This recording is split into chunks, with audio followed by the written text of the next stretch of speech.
Apocalipse capítulo 3, versículo de número 1, diz assim: ao anjo da igreja em Sardes, escreve: estas coisas diz aquele que tem os 7 Espíritos de Deus e as 7 estrelas. Conheço as tuas obras, que tens nome de que vives e estás morto. Ser vigilante e consolida o resto que estava para morrer, porque não tenho achado íntegras as tuas obras na presença do meu Deus. Lembra-te, pois, do que tens recebido e ouvido, guarda-o e arrepende-te, porquanto se não vigiares, virei como ladrão, e não conhecerás de modo algum em que hora virei contra ti. Tens contudo em Sardes umas poucas pessoas que não contaminaram as suas vestiduras, e andarão de branco junto comigo, pois são dignas. O vencedor será vestido de vestiduras brancas, e de modo nenhum apagarei o seu nome do livro da vida. Pelo contrário, confessarei o seu nome diante de meu Pai e diante dos seus anjos. Quem tem ouvidos, ouça o que o Espírito diz às igrejas. Amém? Deixa aberto aí, estenda suas mãos e ore por mim, para que o Santo Espírito nesta noite me use poderosamente. Amigo Espírito Santo, esta é a palavra fiel e verdadeira que nós acabamos de ler. Espírito Santo, prega comigo a tua palavra. Fale através de mim, instrua através de mim, orienta através de mim, e que cada um dos teus filhos e filhas nessa noite sejam abençoados, impactados pela tua palavra. Nós oramos no nome de Jesus. Amém, amém e amém. Graças a Deus. Amém? Muito bem. Nós estamos estudando semana após semana o livro de Apocalipse. Hoje já estamos no capítulo 3.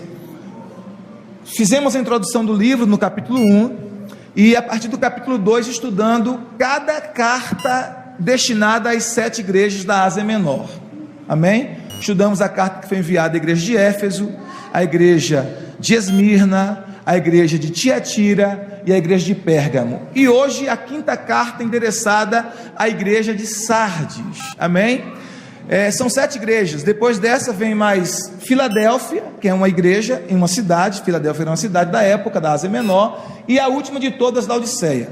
O que acontece? Essas igrejas, elas de fato eram igrejas locais como essa nossa aqui, como Ministério Shalom e as outras igrejas da cidade, só que elas ficavam nessas cidades específicas. Não havia naquela época denominação, como há hoje, né? Ministério Shalom, Nova Esperança, Assembleia de Deus, enfim, não havia essas denominações. Então por isso que a igreja é chamada pelo nome da cidade. Então a igreja que estava em Éfeso era chamada de a igreja de Éfeso.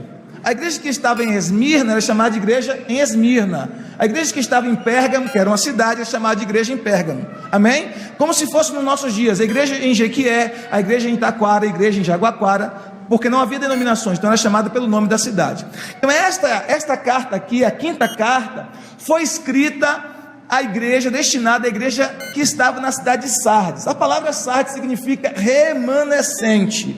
Amém? Remanescente. E como sempre eu tenho dito, né, sempre a mensagem é dirigida primeiro ao anjo da igreja. Versículo 1 diz assim: ao anjo da igreja em Sardes. Lembrando e consolidando essa ideia de que anjo aqui não é um anjo como um ser angelical com asas, né? Um anjo, uma criatura angelical lá do céu. Não, anjo aqui, a palavra anjo em grego significa mensageiro. Ou seja, anjo aqui é o líder da igreja, é o pastor da igreja, é o presbítero da igreja, era aquele que era responsável por aquela comunidade local, era responsável por aquela igreja. Então a mensagem é direcionada a ele, para que através dele, o que precisa ser corrigido na igreja, o que precisa ser tratado na igreja, ou o encorajamento que a igreja precisa receber, ou a correção que a igreja precisa receber, ou o estímulo que a igreja precisa receber, ela receba através do seu pastor, do seu presbítero, do seu líder. Amém? Quantos estão entendendo? Diga glória a Deus. Muito bem. Então as cartas também, como eu disse, podem representar períodos históricos. Por exemplo, a igreja de Éfeso pode representar a igreja do 1º século. A igreja logo seguinte, a igreja de Esmirna, que foi uma igreja sofredora, pode representar a igreja do 2º e 3º século, não é? Então elas podem representar igrejas em períodos históricos da igreja. Como a igreja de Sardes pode representar a igreja a partir do século XV, a partir da reforma protestante, ok? Até os nossos dias. Mas também ela tem uma aplicação profética, então ela pode tanto representar um período histórico, como também pode representar, trazer uma aplicação profética para que nós sejamos abençoados com esta palavra. Então, o que aponta a igreja de Sardes? A igreja em Sardes aponta para as igrejas que são corretas na ortodoxia, mas que estão com seu coração distante do Senhor. Elas têm uma ortodoxia, uma doutrina, né? Um corpo dogmático correto, uma igreja que está assim profunda na palavra, que não tem erros doutrinários, que na sua ortodoxia está, sabe, em linha, tudo certinho ali, tudo ok na sua doutrina. Porém, do ponto de vista do coração, é uma igreja fria. Quantos estão entendendo? Do ponto de vista do coração, é uma igreja que não tem mais o fogo do Espírito ardendo em seu coração, que não tem mais aquela paixão por Deus, que não tem mais aquela paixão pelo Senhor, que não tem mais aquela paixão pelas almas, que não tem mais aquela paixão pelas coisas de Deus, mas é uma igreja extremamente doutrinada, com zelo pela doutrina, extremamente ortodoxa. Então a igreja de Sardes representa essa qualidade de igreja, porque o texto diz que a igreja de Sardes era uma igreja que tinha nome de que estava viva, mas estava morta. Quantos prestaram atenção na leitura? Estava viva no nome, porém em realidade estava morta. Nós vamos ver algumas coisas importantes aqui. Primeiro, a revelação do Senhor. Eu disse para vocês que a cada igreja Jesus se revela de uma forma diferente, de acordo com a necessidade da igreja. E como é que Jesus se revela aqui para a igreja de Sardes? Versículo 1. Olha o que diz: estas coisas diz aquele que tem os 7 Espíritos de Deus e as 7 estrelas. Então Jesus se revela aqui como aquele que tem os 7 Espíritos de Deus e as 7 estrelas, ok? Então, a gente vai entender na Bíblia que 7 aqui é número de completude. O livro de Apocalipse é um livro muito simbólico. Você vai encontrar muitos símbolos no livro de Apocalipse. E é exatamente por conta desses símbolos que muitos cristãos têm medo de ler o livro de Apocalipse, não é? Por exemplo, quando vai ler capítulo 3 do livro de Apocalipse, que fala da besta que erigiu do mar, da besta que saiu da terra, 10 cabeças, 7 chifres, né? Aparência de dragão. Então as pessoas ficam assustadas com aquela imagem que João apresenta da besta, mas na verdade não é isso, é um símbolo, né? É um simbolismo de uma outra realidade, né? De um líder mundial, que é o anticristo, que é chamado aqui de besta, por causa da sua natureza diabólica, animalesca, mas a gente vai estudar isso quando chegarmos no capítulo 13. Porém, as pessoas, por conta desses símbolos, elas ficam assustadas na leitura de Apocalipse, pois a Bíblia mostra então símbolos, né? E aqui o capítulo 3 fala de 7 espíritos que sai da parte de Deus. Olha, é claro que é apenas um Espírito Santo, amém? Não são 7 espíritos de forma literal. 7 aqui é um número simbólico, porque cada número na Bíblia tem uma simbologia e tem uma importância. Por exemplo, número 1 na Bíblia representa o quê? A unidade de Deus, o Deus único. Ouve Israel, o Senhor nosso Deus é o único Senhor. Amarás, pois, o Senhor teu Deus de todo o coração, de toda a tua alma, de toda a tua força, de todo o teu entendimento. Então, o número 1 na Bíblia representa a unidade de Deus. Deus é único, único Deus. O número 3 na Bíblia é o número da Trindade divina. Embora ele seja um, ele se manifesta em 3 pessoas distintas. Um único Deus que se manifesta em 3 pessoas distintas: Pai, Filho e Espírito Santo. Então, o número 3 é o número da Trindade. Número 4 na Bíblia é o número da criação. Não é? A Bíblia fala, por exemplo, em Ezequiel 1:10, daqueles seres viventes que tinham 4 rostos, representando a criação: rosto de leão, rosto de águia, rosto de boi e rosto de homem. Essa mesma imagem que aparece em Ezequiel capítulo 1, versículo 10, também aparece em Apocalipse, esses 4 seres viventes com esses rostos, representando a criação. Número 4 é o número da criação. Número 5, número da prudência. Número 6 na Bíblia é o número do homem. Número 6 na Bíblia é o número do homem. Por isso, o anticristo terá essa marca chamada 666, né? Uma trindade humana e ao mesmo tempo maligna. Ele é homem 3 vezes, mas ao mesmo tempo com a natureza diabólica e querendo ser Deus, né? Então o número 6 na Bíblia é o número do homem. Número 8, eu vou voltar para o 7. Número 8 na Bíblia é número de aliança. Número 10 é número de basta, é o basta de Deus. Toda vez que aparece o número 10, você vai ver o encerramento de um ciclo e começo de um novo ciclo, né?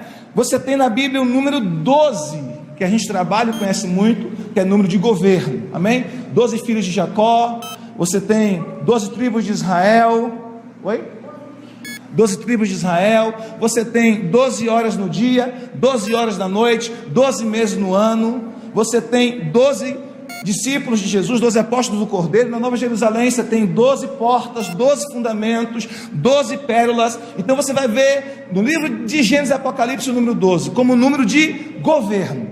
E o número 7, pastor? O número 7 na Bíblia representa completude, representa algo perfeito, pleno, completo, inteiro, amém?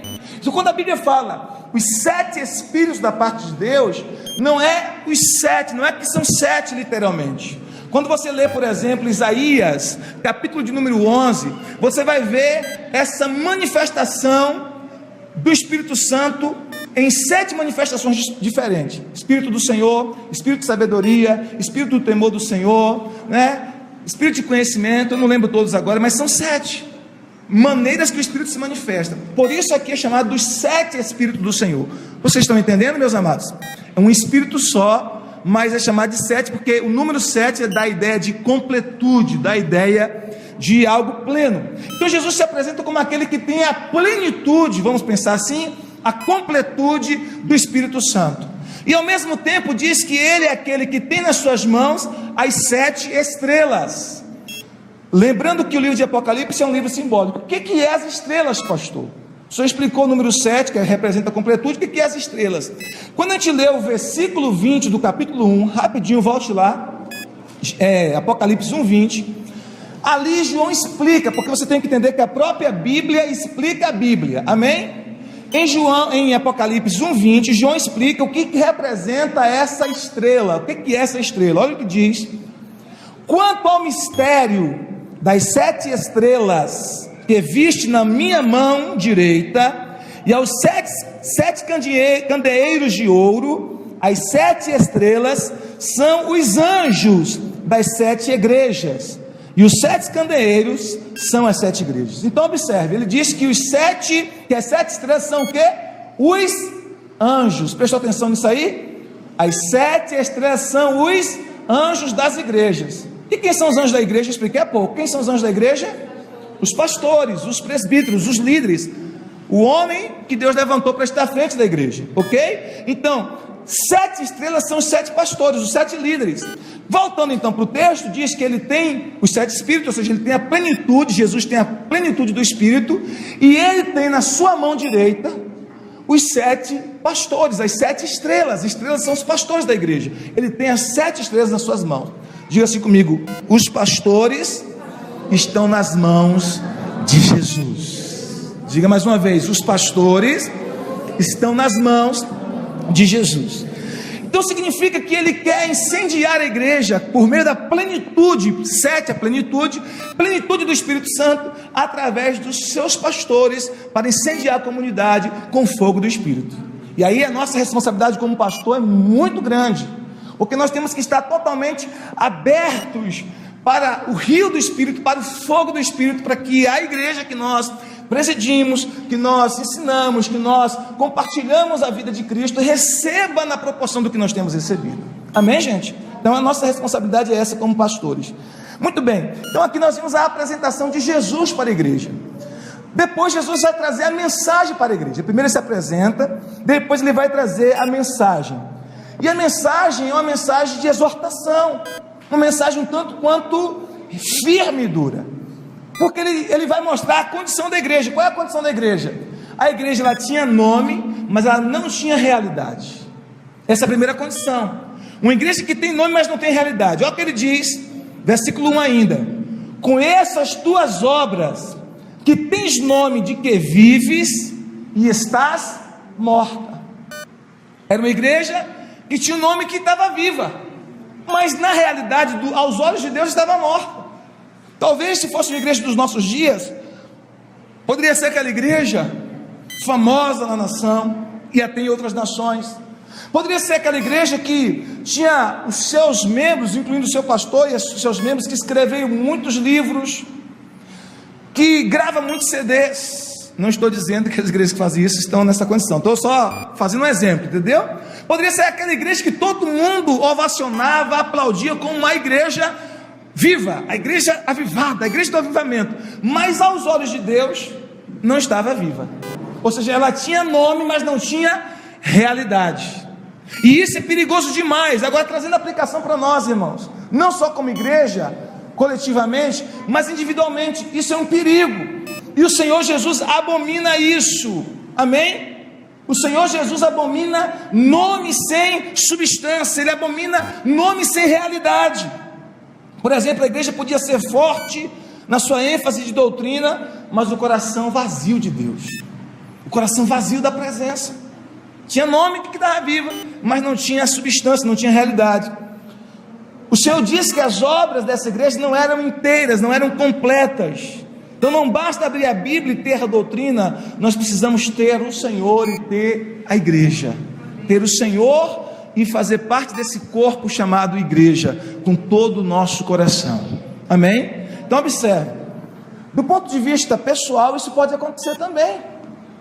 Podemos ser olhados pelas pessoas à nossa volta, todo mundo nos aplaudir, nos ovacionar, dizer assim: puxa vida, esse irmão, irmão de Deus, avivado, fervoroso. Talvez porque as nossas atitudes externas pode parecer que nós somos muita coisa.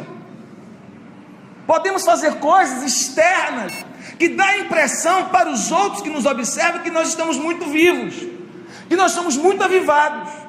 Mas se a nossa condição realmente não for essa, de vida mesmo interior, de uma paixão realmente pelo Senhor, se for só aparência e não vida mesmo fluindo em nós, o Senhor abomina isso. Amém, gente? Quantos estão entendendo? Então, por exemplo, a Bíblia diz que Jesus, ele amaldiçoou aquela figueira. Quem se lembra? A Bíblia diz que ele foi buscar fruto naquela figueira, e ele não encontrou fruto na figueira, e ele amaldiçoou a figueira. Por quê, irmãos? Imagine, se Jesus foi buscar fruto, certamente a figueira tinha uma aparência muito bonita. As suas folhas talvez eram folhas verdinhas, frondosas, bonitas, uma aparência viçosa, uma aparência que dava a entender que havia fruto. E aí Jesus vai buscar fruto. Tinha aparência, mas quando vai ver o fruto, não tem fruto. E Jesus amaldiçoou e diz: nunca mais nasça fruto de ti. Amém? Quantos estão entendendo? Então nós precisamos ter cuidado com isso. Isso é para mim também, eu também, principalmente eu que sou pastor. Todos nós.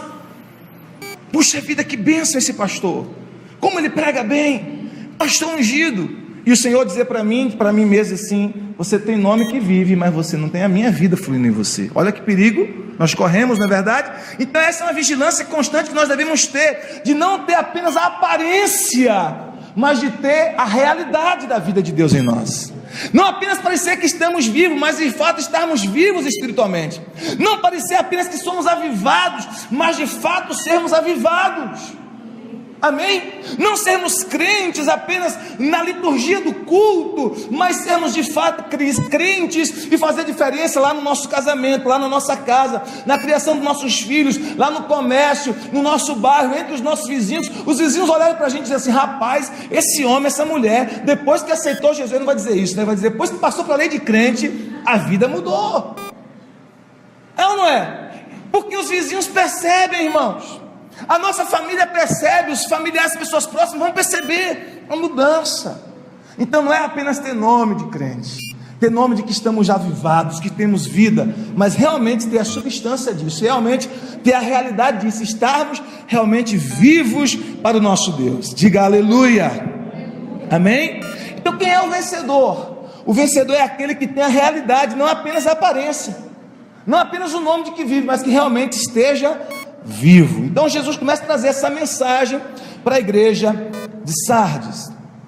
Por quê? Porque a igreja estava com seu coração distante do Senhor. Nós precisamos crer sim de maneira correta, ter a doutrina certa, nós precisamos, mas também nós precisamos ter o coração diante do Senhor. Essa igreja, ela se assemelha um pouco com a igreja de Éfeso. Lembra da igreja de Éfeso? A igreja de Éfeso tinha obras, muitas obras, uma igreja trabalhadora, uma igreja de serviço, era pau para toda obra, igreja que trabalhava, que fazia, que estava sempre em atividade, fazendo uma coisa, fazendo outra, né? Quem sabe como em nossos dias as igrejas de programas, um congresso, um seminário, uma campanha, não para, a igreja não para, sempre fazendo coisas, uma igreja de muita atividade, porém, não tinha amor, perdeu o primeiro amor. Quem se lembra? Eu falei sobre isso na igreja de Éfeso, uma igreja que tinha muitas obras, muita atividade, mas não tinha o primeiro amor. A diferença dessa igreja aqui, de Sardes para a igreja de Éfeso, é que a igreja de Sardes, ela é doutrinária, ela é ortodoxa, sua doutrina é infalível, boa, perfeita, sabe, teologicamente certinha, mas não tem fogo, não tem vida. Vocês estão entendendo? Estão compreendendo? Amém? Muito bem, continuando aqui, qual é a outra mensagem que Jesus dá para essa igreja? Jesus disse no verso 3, virei como ladrão. Olha o que ele diz, ser vigilante, verso 2 e 3, ser vigilante e consolida o resto que estava para morrer. Por isso eu falei da importância, né, da gente estar cuidando de um dos outros, consolidando uns aos outros. Consolida o resto que estava para morrer, porque não tenho achado íntegras as tuas obras na presença do meu Deus. A palavra íntegra aqui não é de íntegra no sentido de integridade de caráter, íntegra aqui tem no sentido de inteira, completa. As tuas obras não estão completas, não estão plenas. Por quê? Porque faltava vida. Tinha doutrina, mas faltava vida. No verso 3 Jesus diz assim, lembra-te pois do que tens recebido e ouvido. Lembra do que você está recebendo, do que você está ouvindo, amém? Lembra do que você está recebendo, do que você tem ouvido, e guarda-te, e arrepende-te. Sempre essa parte de arrependimento. Arrependimento significa mude a sua forma de pensar, mude a sua forma de pensar, e a partir da sua mudança da forma de pensar, mude a sua forma de agir. Arrependa-se, porquanto se não vigiares, virei como ladrão, e não conhecerás de modo algum em que hora virei contra ti. Amém? Então a segunda mensagem que o Senhor traz para a igreja é, eu virei como ladrão. Isso se refere ao que? Ao arrebatamento da igreja, amém? Ao arrebatamento. Por isso que a igreja de Sardes, ela permanece até os nossos dias. Vocês estão entendendo o que eu quero dizer? Porque existe uma aplicação histórica e existe uma aplicação profética. Na aplicação histórica, aquela igreja local de Sardes deixou de existir, amém? Mas na aplicação profética, a igreja de Sardes ainda existe,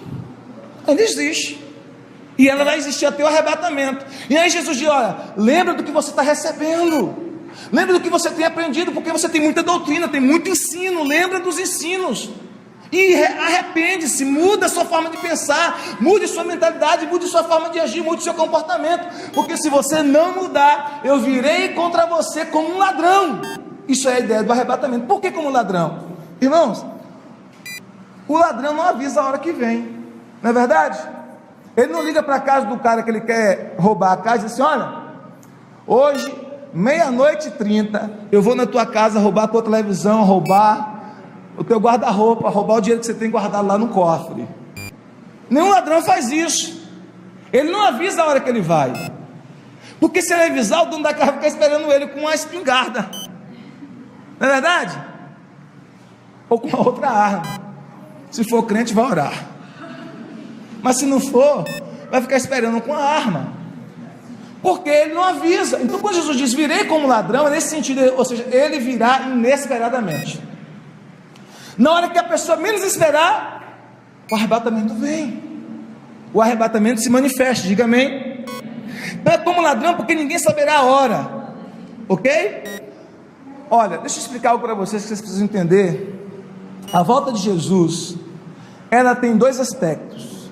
Existe o aspecto invisível, que é o arrebatamento, chamado de raptos, que a igreja vai ser tomada da terra, não abrir piscar de olhos, sem que ninguém tenha como saber a hora, não é? Onde está isso, pastor? 1 Tessalonicenses capítulo 4, versos 16 e 17, e há de ser ressoada a trombeta dos arcanjos, com alarido, com voz de arcanjo, trombeta de Deus, Os que morreram em Cristo ressuscitarão primeiro, depois nós, os que estivermos vivos, seremos arrebatados, raptados, para encontrar com o Senhor nos ares, e assim estaremos para sempre com o Senhor. Consolai-vos uns aos outros com esta palavra, né?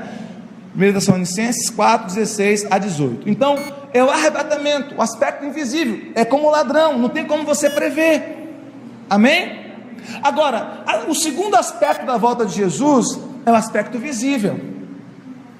Depois que ele leva a igreja da terra, depois de um período de aproximadamente 7 anos, chamado de grande tribulação, nós não estaremos aqui em nome de Jesus, amém? Apocalipse 3:10, perdão. Apocalipse 3:10 diz que nós não estaremos aqui, o Senhor nos livrará da hora da aflição que assolará toda a terra. Mas os que estiverem aqui, os que ficarem aqui, nesse período da grande tribulação, eles poderão, observando os sinais do que estará acontecendo, calcular de forma exata quando Jesus volta no seu segundo aspecto. Nós não podemos fazer isso agora, amém? Para o arrebatamento nós não podemos. Temos os sinais, observamos os sinais, sabemos que está perto, mas não tem como calcular, vai ser daqui a 1 ano, 2, 10, 20, 100 anos, a gente não sabe. A gente crê que está bem perto. Eu acho que a nossa geração é a que está mais próxima e a que está mais preparada no sentido de sinais, não no sentido de preparada espiritualmente, mas no sentido de sinais, é a que está mais preparada para o arrebatamento.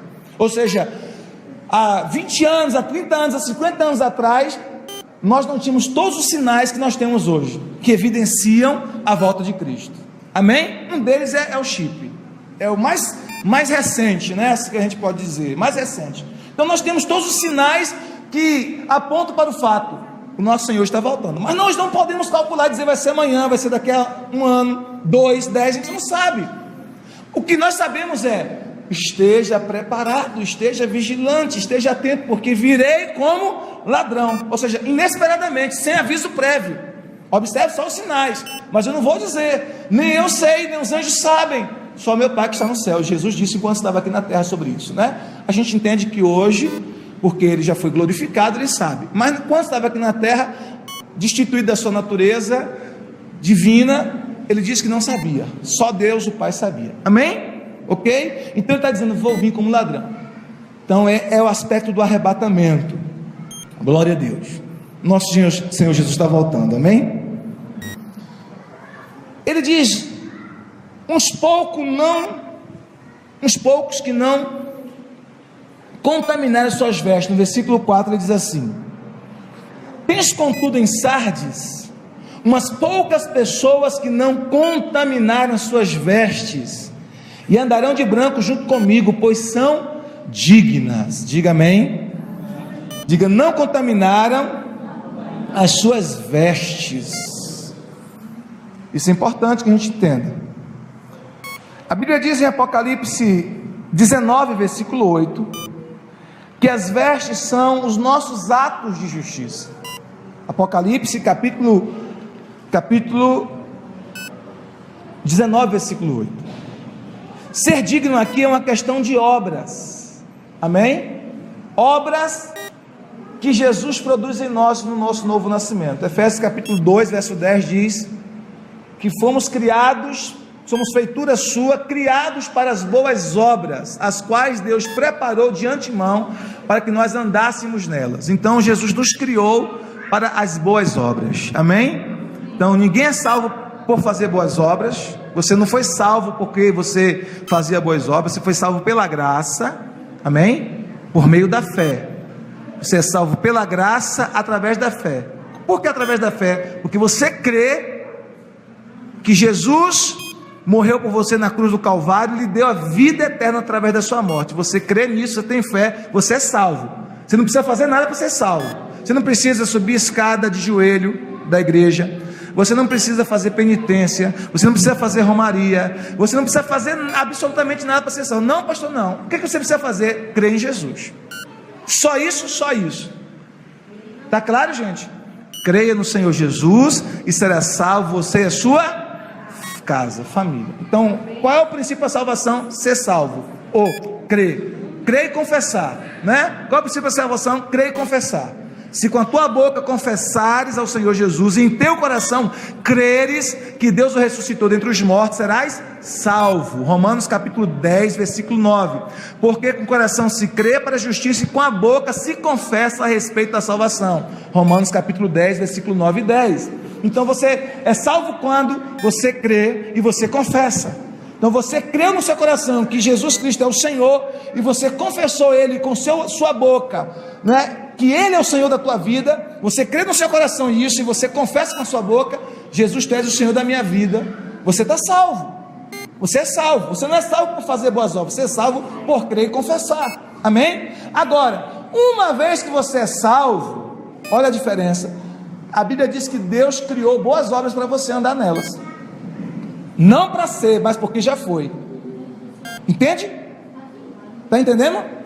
Você não faz boas obras para ser salvo, você faz boas obras porque já foi salvo, porque já é, ou seja, você já recebeu uma nova natureza, Jesus já está habitando dentro de você, você já se tornou um diamante na mão de Deus, você já se tornou uma pedra preciosa nas mãos do Senhor. Então qual é o lugar do diamante? Não é na lama, o lugar do diamante é na vitrine, é brilhando, amém? Quais estão entendendo isso? Irmão, se a gente entender isso, nunca mais a gente vai viver na lama do pecado. Nunca mais, porque não é por uma questão de eu tenho que me esforçar para não pecar, sabe, aquela coisa religiosa, não pode isso, não pode aquilo, pode isso, não pode aquilo. Eu não vou dar para você uma regra aqui nessa igreja do que pode e o que não pode, irmão, não vou dar. Por quê? Porque Deus já fez de você um diamante, Deus já fez de você uma joia rara. No dia que você aceitou Jesus, Deus fez de você um diamante. No dia que você aceitou Jesus, quem de fato aceitou Jesus, quem de fato nasceu de novo, irmãos, Deus fez de você um príncipe, Deus fez de você uma princesa, amém?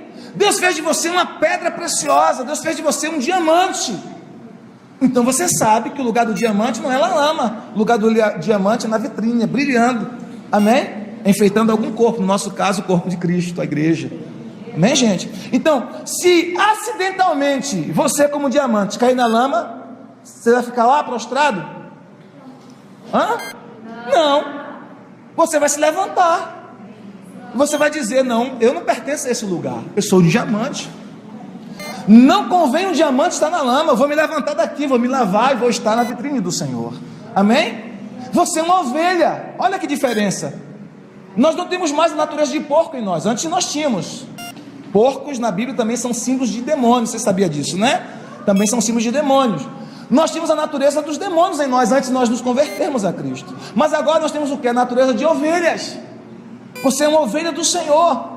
Então observe, Deus mudou a tua natureza. Por isso que a Bíblia diz, 2 Coríntios 5,17, que aquele que está em Cristo é nova criatura, nova criação, nova pessoa, um novo homem, uma nova mulher.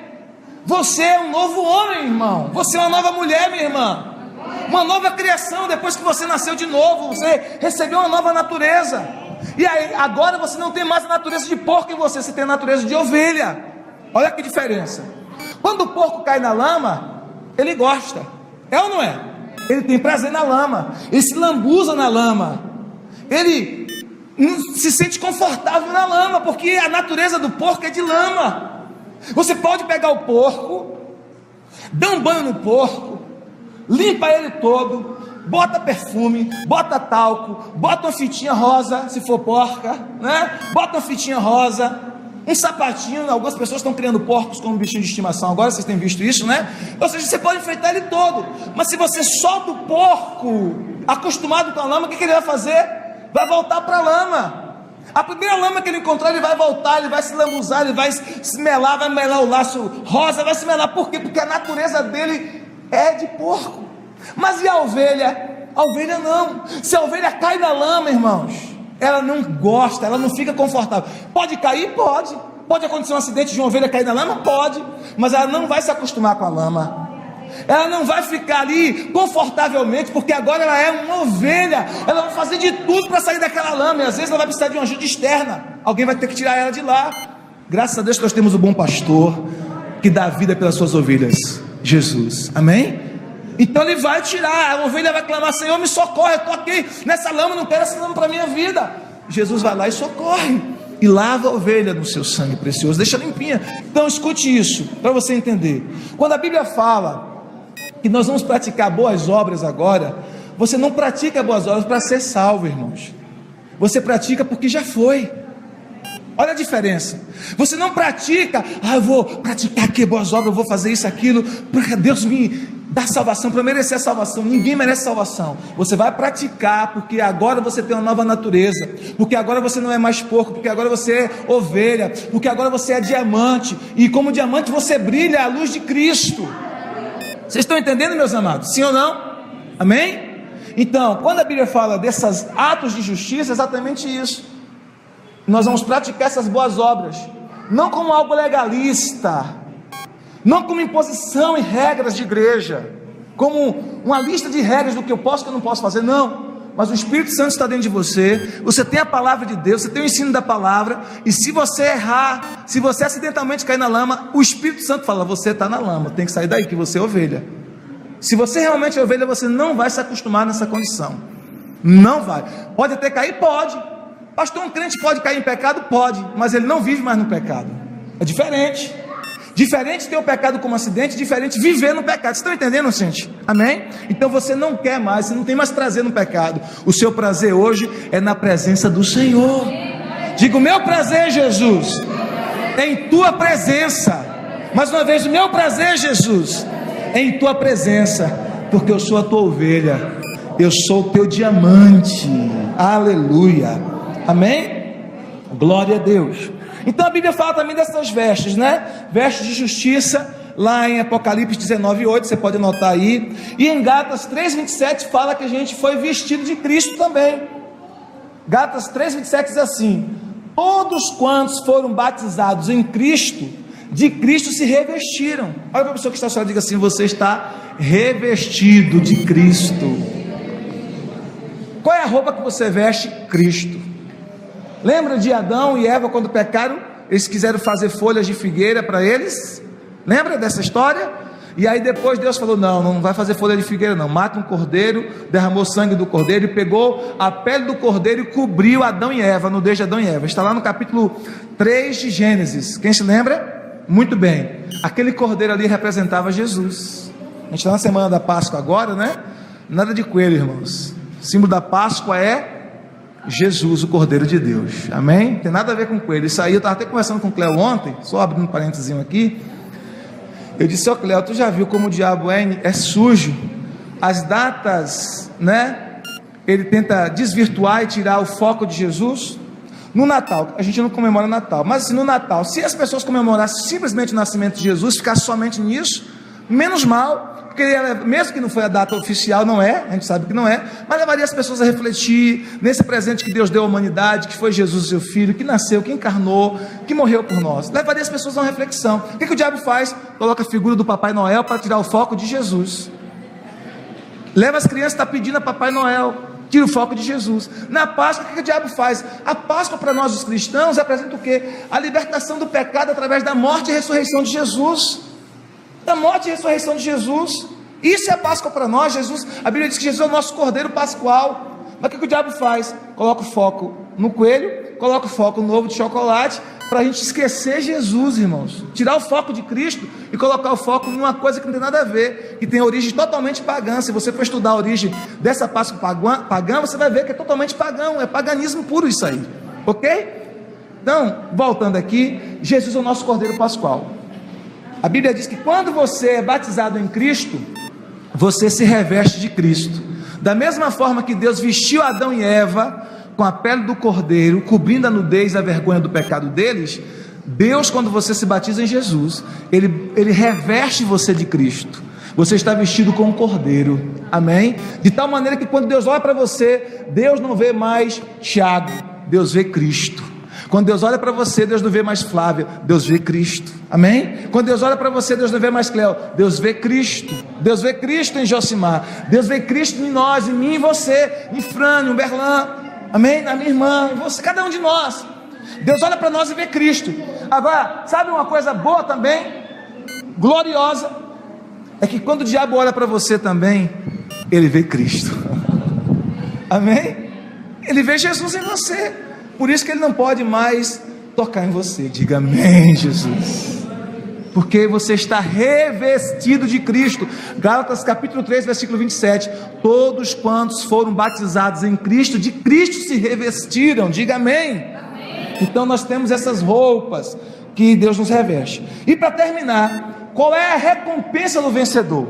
Amém? Ele diz assim no versículo 5: o vencedor será vestido de vestiduras brancas, e de modo nenhum apagarei o seu nome do livro da vida. Pelo contrário, confessarei o seu nome diante de meu Pai e diante dos seus anjos. Quem tem ouvidos, ouça o que o Espírito diz às igrejas. Diga amém. Então essa é a recompensa do vencedor. Primeira recompensa é que o texto diz que o Senhor vai confessar o seu nome. Diga aleluia. Olha, irmãos, uma coisa é não ter o nome apagado do livro da vida. Isso é uma garantia. O Senhor está dizendo assim: o seu nome não vai ser apagado do livro da vida. Olha a pessoa que está ao seu lado e diga assim: isso é uma garantia de salvação eterna. O seu nome não vai ser apagado do livro da vida. Amém? Você recebe essa promessa na sua vida? Diga assim: Jesus escreveu o meu nome no livro da vida quando eu aceitei a Ele, e não vai apagar mais. Amém? Porque no dia que nós subirmos, só vai para o céu quem está com o nome escrito lá no livro da vida. Você sabe disso, né? Só vai para o céu quem está o nome escrito no livro da vida. Como é que eu escrevo meu nome no livro da vida, pastor? Quando você aceita Jesus, aí Jesus escreve o seu nome lá. E a promessa dele aqui é: se você se tornar um vencedor em Cristo, o seu nome não vai ser apagado do livro da vida. Isso é garantia de salvação eterna. Segunda promessa, não apenas isso, é dizer: eu vou confessar o seu nome diante do meu Pai, diante dos seus anjos. Amém? Eu vou confessar o seu nome. Olha que coisa maravilhosa. Porque uma coisa é você conhecer Jesus, outra coisa é Jesus conhecer você. Você conhecer Jesus lhe dá direito à salvação. Jesus conhecer você lhe dá direito à recompensa. Amém? Diga assim: eu conhecer Jesus me dá direito à salvação. Jesus me conhecer me dá direito à recompensa. Pensa em uma pessoa muito importante aos olhos da sociedade. Pensou aí? Qualquer nome aí. Pensou? Uma pessoa muito importante aos olhos da sociedade. Agora, vamos pensar numa pessoa importante que você admira muito. Uma pessoa muito importante aos olhos da sociedade que você admira muito. Talvez um menino que joga futebol, alguém, uma celebridade na área do futebol, não sei, alguém que seja importante que você admira, seja em que área for. Pensou aí? Pensou? Todo mundo pensou? Suponhamos que você está num grande evento. Você conhece a pessoa, sim ou não? Você conhece a pessoa que você pensou em agora? Vamos pensar em Neymar. Você conhece Neymar? Conhece, sabe quem é Neymar. Não conhece intimamente, mas conhece. Amém? Vamos pensar nisso aqui. Ou qualquer outra pessoa julgada importante pela sociedade. Suponhamos que você está em um evento grande. Imagine, um evento grande.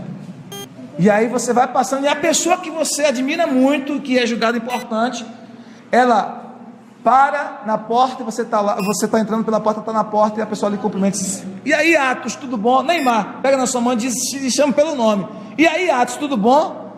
Você toma um susto.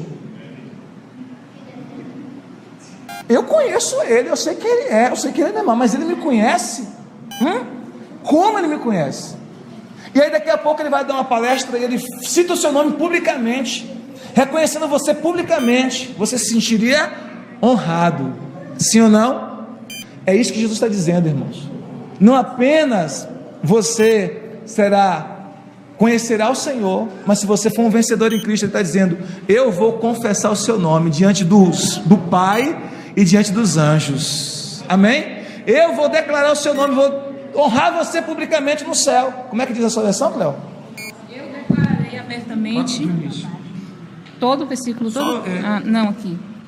Eu declararei abertamente na presença do meu Pai e dos seus anjos que elas pertencem a mim. Forte, né? Declararei abertamente que elas, né, as pessoas vencedoras em Cristo, pertencem a mim. Não terei vergonha delas. Não terei vergonha. Jesus não vai ter vergonha. Pode ser o crente mais rico ou o crente mais pobrezinho. Pode ser o crente que é doutor, pós-doctor, pode ser o crente que não sabe nem escrever o O com o fundo da garrafa. Jesus está dizendo que ele não vai se envergonhar dessas pessoas que creu nele. Vocês estão entendendo? E vai reconhecer, e vai confessar o nome publicamente lá no céu, diante dos anjos e diante do Pai. Sabe quem é esse aqui? Esse é meu filho, o nome dele é Josimar. Não é Josimar, você sabe disso, né? No céu é outro nome, só para a gente... A Bíblia diz que nós teremos um outro nome no céu. De vez em quando eu fico pensando assim, meu Deus, como vai ser o meu novo nome no céu? Pensa nessas coisas. Irmão, se você pensar mais no céu do que na terra, você vai ficar mais desapegado com essas coisas aqui, sabe? Vai ficar mais tranquilo, não vai ficar tão ansioso, tão cheio de mimo, de bestagem. Não, você vai ficar pensando mais no céu. De vez em quando eu fico pensando, mas como vai ser no céu, né? E aí, como é que vai ser o meu nome lá? Porque a Bíblia diz que Deus vai me dar um novo nome. Amém? Já pensou nisso? Qual vai ser o seu novo nome? E cada nome que Deus nos dá tem a ver com a nossa característica, daquilo que Ele nos criou para ser. O nome que Ele vai nos dar está me ocorrendo agora. Amém? Oh, glória! É um rema fresquinho aqui. O nome que Ele vai nos dar tem a ver com o projeto dEle para nós, com a identidade original que Ele nos deu. Agora, outra coisa que está me ocorrendo agora, aleluia! Isso é rema, irmãos. É que não vai ter nomes repetidos no céu. Não vai ter nomes repetidos. Por exemplo, aqui na terra você tem 1 milhão de Joãos, 1 milhão de Marias, 1 milhão de Paulos, né? Os nomes são repetidos. No céu não vai ter nome repetido. Por quê? Porque o seu nome no céu vai ser o seu DNA, vai ser a tua impressão digital. Como cada pessoa tem uma impressão digital única, um DNA único, assim vai ser o seu nome, de acordo com aquilo que Deus lhe criou para ser na eternidade. O seu nome será de acordo com aquilo que Deus lhe criou para ser por toda a eternidade, a sua característica por toda a eternidade. Então, quando alguém no céu chamar o seu nome, ele vai já saber quem é você. A tua identidade toda vai ser descrita no único fato de falar o seu nome. Olha que coisa gloriosa. Tudo isso está me ocorrendo agora, mãe. Amém? Quando o seu nome for citado, é como se... É só um exemplo, né? É como se fosse uma identidade eletrônica. Citou o nome, a pessoa já sabe quem é, o que faz, qual é a função no céu, quais cidades celestiais que governam, porque a gente vai governar galáxias, estrelas. A Bíblia diz isso, né, irmãos? Quem crê nisso? Amém? A sua patente espiritual, se você é coronel, tenente, você sabe que vai ter patentes também, são recompensas, amém? Quem sabia disso? A sua patente celestial, ou seja, quando o seu nome for citado, toda a tua identidade espiritual, toda a tua identidade vai ser expressa no seu nome. Aleluia! Isso é maravilhoso, irmãos. Diga glória a Deus. Aleluia. Amém? Então ele vai citar o seu nome, ele vai reconhecer o seu nome publicamente. Isso é uma recompensa maravilhosa. Confessarei o seu nome. E aí ele termina dizendo, né? Quem tem ouvidos para ouvir, ouça o que o Espírito diz às igrejas. Diga aleluia. Diga assim: eu tenho ouvido e eu ouço o que o Espírito diz. Amém? Eu vou para o céu. Amém? Nós vamos para o céu, irmãos. O céu é o nosso lugar. Amém? Você foi criado para a eternidade. Você foi criado para triunfar. Você foi criado para o triunfo. Pode ficar de pé. Você foi criado para reinar em vida com Cristo. Amém? Você foi criado para o Senhor. E é por isso, irmãos, que o ser humano, escute isso, o ser humano só funciona bem se ele estiver em conexão com Deus. Por quê? Porque Deus é um ambiente, vou usar essa linguagem, que você foi criado para estar. Por exemplo, para você entender, tudo que Deus criou está diretamente ligado à fonte, à sua fonte, certo? Tudo que Deus criou está diretamente ligado à sua fonte. Então, por exemplo, as árvores, Deus criou as árvores a partir da terra. Ele diz: produz a terra relvas, árvores, não é isso? Então a fonte da árvore é a terra. Então, se você tirar a árvore da terra, o que acontece? A terra morre. Os animais foram criados da terra. Deus também disse a mesma coisa, que a terra produza répteis, animais selváticos, animais domésticos que a terra produza. Se você tira um animal da terra e bota em outro lugar, ele vai morrer. Bota na água, animal terrestre, ele vai morrer, porque ele foi criado para terra. A mesma coisa os peixes, não é verdade? Deus disse às águas que produz as águas peixes em abundância, e as águas começou a produzir. Então os peixes foram criados para as águas. Se você tira os peixes das águas, eles morrem, não tem jeito. Então tudo que Deus criou está ligado diretamente à fonte. Escute isso, que isso é tremendo, poderoso. Quando Deus criou o corpo do homem, Deus fez o corpo da terra. Por isso que o homem precisa comer as coisas que vêm da terra. Tudo que você come vem da terra, não é verdade?